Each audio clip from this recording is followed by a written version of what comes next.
guys, ngayong araw ay magakuha kami ng kayog.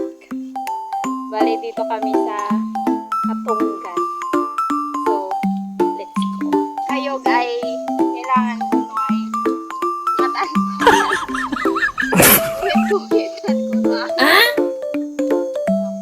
Ang lapo para para o siyang isingait.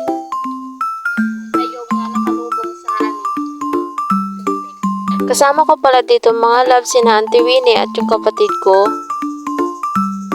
Pa yung punta namin dito ulas. Kaya, swertihan kami ngayong araw.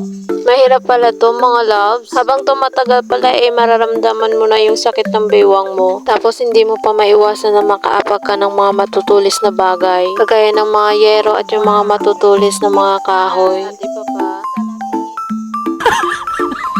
For the ingat-ingat nga ako dyan mga loves. Kasi nga nakapaalang ako dyan. Kasi kapag nakasuot ka ng buta or tsinelas, mas lalong mapapagalan ka. Kasi bawat apak mo, lumulubong yung paa mo kasi nga malalim, tagatuhod yung putik. O diba, kita nyo naman yung putik. But we're way deep in the passenger seat and you're... Wow.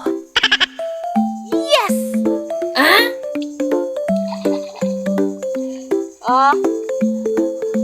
Hingga manaw.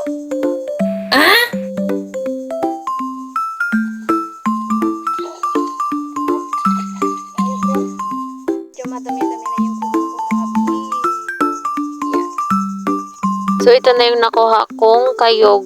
It means sa Tagalog ay tulya. Hindi pa pala yan puno mga loves yung aking lalagyan. Pero mamaya ipapakita ko sa inyo yung aking lahat na nakuha. Nagyaya na nga sa amin si Auntie Winnie na umuwi na. Paano ba naman alas 4 na ng hapon?